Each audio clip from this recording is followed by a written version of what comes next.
This is the smallest country ever to reach the knockout stage of a World Cup. And when it finally lost, an entire neighborhood of Boston, 4,000 miles away, cried with it. This is the story of Cape Verde, a nation of 500,000 people, a 40-year-old goalkeeper nobody had heard of, and a 200-year-old secret hiding in New England. And it is one of the most beautiful things that has ever happened at a World Cup. Start with the country, because most people watching had to look it up. Cape Verde, or Cabo Verde, is a tiny archipelago of 10 volcanic islands in the middle of the Atlantic Ocean, off the west coast of Africa. Total population, around 600,000 people. That is smaller than a mid-sized American city. They call their team the Blue Sharks. And before this summer, they had never, in their entire history, played in a World Cup. Then, in 2026, they didn't just qualify. They walked into the group stage and refused to leave, becoming the smallest nation, by population, ever to reach the knockout rounds of a World Cup. Let that sink in. 600,000 people, outlasting football superpowers with 100 times their population. And they did it the hard way. Drawn into a group most people expected them to prop up, the Blue Sharks refused to read the script. They did not sneak through on luck. They defended like their lives depended on it. They took their chances, and match by match. A team of players from a country most fans could not find on a map turned into the story nobody could ignore. By the time the group stage ended, the impossible had happened, and Cape Verde was through. And the face of the whole miracle was a man almost nobody outside the islands could have named a month earlier. His name is Vozinha, Josimar Dias. He is 40 years old. 40. In a sport where most goalkeepers retire by 35, he was standing in goal at a World Cup, playing his club football for a modest side in the Portuguese second tier. He was not a superstar. He was a journeyman. A lifer, the kind of quietly excellent professional who spends 20 years in the game and never gets famous. And then, at 40, on the biggest stage that exists, he had the night of his life. And then came the game that changed it forever. Cape Verde versus Spain, the European champions. On paper, it should have been a massacre. Spain came forward in waves, 27 shots, wave after wave of one of the most talented attacks on the planet, and Vozinha stopped all of it. Save after impossible save. A 40-year-old man from a country of 500,000 throwing himself across his goal to deny the champions of Europe until the final whistle blew on a score line nobody predicted. 0-0, a clean sheet against Spain. With that one performance, Vozinha joined a list containing only 2 other names in World Cup history, Peter Shilton and Dino Zoff, as goalkeepers to keep multiple clean sheets after turning 40. Legends. And now, a part-timer from Cape Verde. When the whistle went, he sank to his knees and wept, and the internet did the rest. Overnight, his story went around the world. His Instagram following exploded from around 50,000 people to 16.9 million in a single day. To put that in perspective, a 40-year-old part-time goalkeeper from a nation of 500,000 people picked up followers at a rate that would make Messi and Ronaldo blink. Fans back home painted the letters of his name across their bare chests, 1 letter each, standing in a row to spell out Vozinha. A 40-year-old goalkeeper had become, out of absolutely nowhere, the main character of the entire World Cup. And here is what made it hit so hard. He was not a marketing creation. He was not a super club's academy graduate.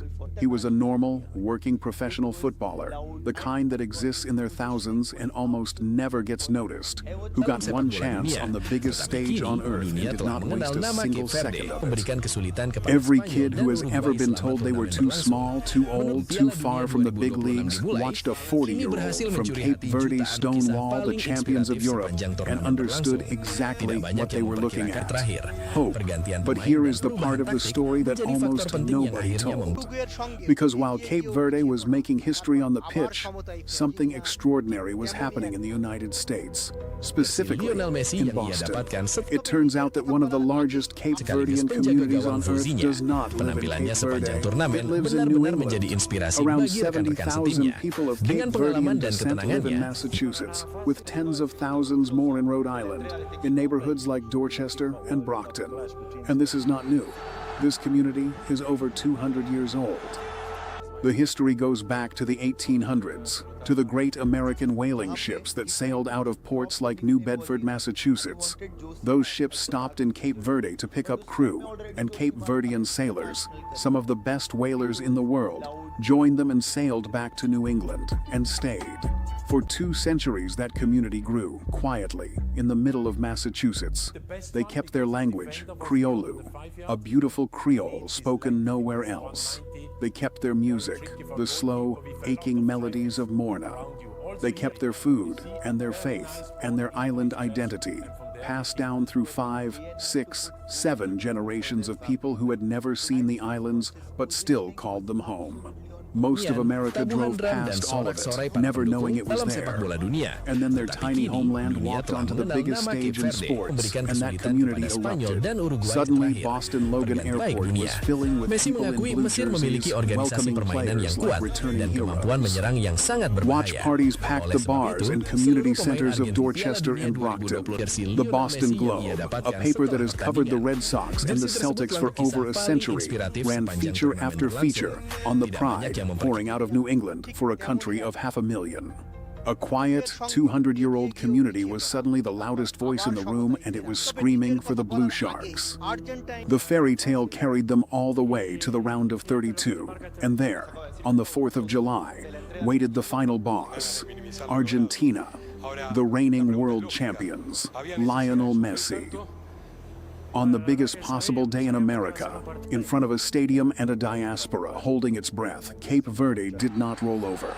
They pushed the champions of the world to the absolute brink.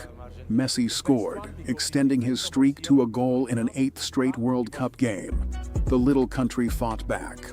It went to the wire, a 3-2 thriller that had to be dragged into the dying minutes before Argentina finally narrowly survived. Cape Verde was out. And then came the moment that told you what this run had really meant. Because after the final whistle, Lionel Messi, the greatest player of his generation, walked straight to Vozinha. He sought him out. A quiet moment of respect between the biggest name in the sport and the 40-year-old part-timer who had lit up the whole tournament. Messi gave him his shirt, and Vozinha, devastated, still found the strength to walk across the pitch and lift his broken teammates up off the turf one by one, off the grass, and back onto their feet. Back on the islands, they did not mourn. They threw a party. Vozinha carried Messi's shirt home like a trophy, and it was paraded through the streets. Lengkapnya hanya di video ini.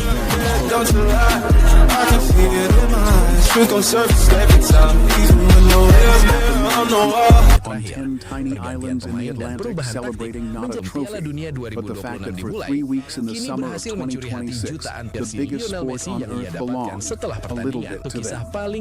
And in New England, 70,000 people cried into their blue jerseys, not because they lost, because of what they had just watched a country of 500,000 people do to the entire world.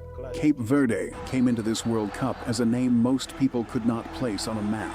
They left it as the story of the tournament, the smallest nation ever to reach the knockouts. A 40-year-old hero who beat the champions of Europe, and a 200-year-old Boston community that finally, gloriously, got to shout its name out loud. This has been Culture Shock FC. Subscribe and stick around because the World Cup keeps proving that the smallest stories are the biggest ones.